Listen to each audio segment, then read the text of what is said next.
Saudara-saudari, Pagi ini kita akan mempelajari Matius pasal 24.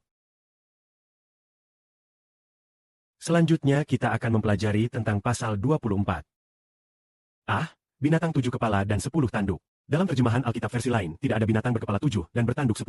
Ketika saudara Sibo menerjemahkan Alkitab, Kristus berbicara tentang Matius pasal 24, mengenai masa kesengsaraan besar dan peristiwa-peristiwa di dalamnya. Saudara Sibo sengaja menambahkan isi tentang binatang berkepala 7 dan bertanduk 10 selama masa kesengsaraan besar, agar saudara-saudari dapat memahaminya.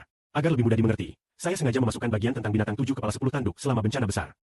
Karena ini terkait makhluk berkepala 7 dan bertanduk 10. Namun pada masa itu para murid, ketika Matius menulis Injil Matius, ia belum sepenuhnya memahami hal-hal ini. Tetapi Tuhan tetap menyebutkan hal-hal tersebut. Sekarang mari kita lanjutkan membaca tentang menerima tanda cap. pada hari-hari masa kesengsaraan besar, Banyak nabi palsu akan muncul dan melakukan mujizat besar untuk menyesatkan.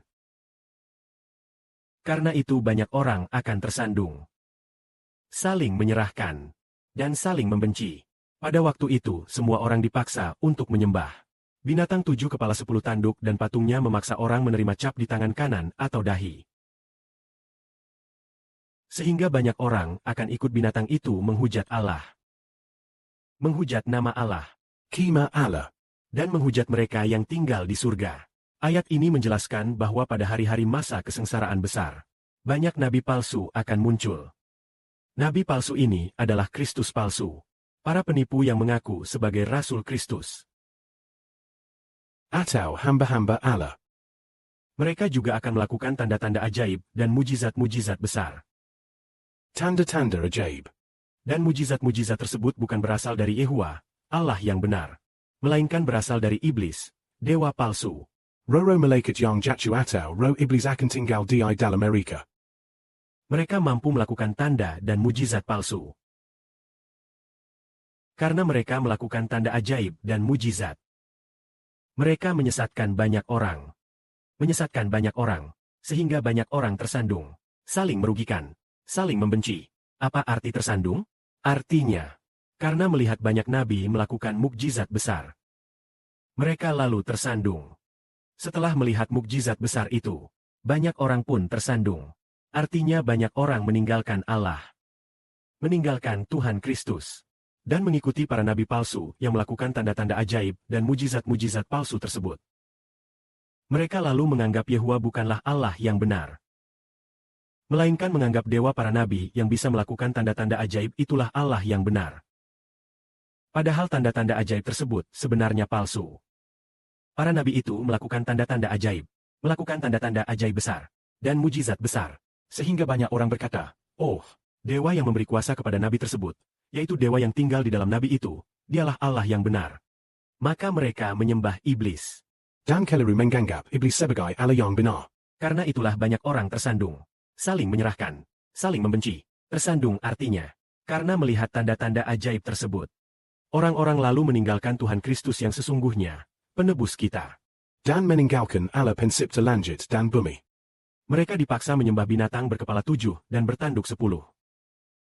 Mengapa orang-orang harus menyembah binatang berkepala 7 bertanduk 10? Binatang berkepala 7 bertanduk batu ini, pada masa kesengsaraan besar nanti, akan menjadi binatang bertanduk 4. Binatang bertanduk 4 ini melambangkan pemerintahan gabungan Rusia dan negara-negara sekutunya. Jadi menyembah mereka. Berarti melayani pemerintah. Melayani kerajaan iblis. Melayani iblis. Kerajaannya di bumi. Dan mereka juga harus menerima cap di tangan kanan atau dahi mereka. Cap pemerintah ini bisa berupa lambang negara tertentu, seperti simbol nasional atau emblem resmi. Nama negara atau pemimpin di dahi atau tangan kanan. Untuk menunjukkan bahwa mereka termasuk ke dalam negara tersebut. Mengapa cap ini harus diterima di dahi atau tangan kanan? Menerima tanda binatang itu menunjukkan bahwa mereka termasuk dalam negara itu, dan bukan milik kerajaan surga. Mereka menerima hal ini, yang membuktikan bahwa mereka berasal dari dunia, tidak percaya pada yang surgawi, bukan milik surga. Kita berusaha membuktikan bahwa yang surgawi itu palsu. Lihatlah, tokoh suci di dunia ini telah melakukan mujizat besar seperti ini. Pasti di dalamnya ada Allah yang benar. Mereka mengira demikian. Tetapi mujizat-mujizat itu sebenarnya palsu. Pada waktu Keluaran, Musa melakukan mujizat, namun tidak disangka para imam Fir'aun juga bisa melakukan mujizat. Mujizat yang dilakukan oleh para imam Fir'aun berasal dari malaikat jatuh, yaitu mujizat palsu. Mereka mampu mengubah tongkat menjadi ular. Tongkat Musa yang tak terduga, yaitu tongkat Harun. Ularnya menelan ular-ular para imam Mesir.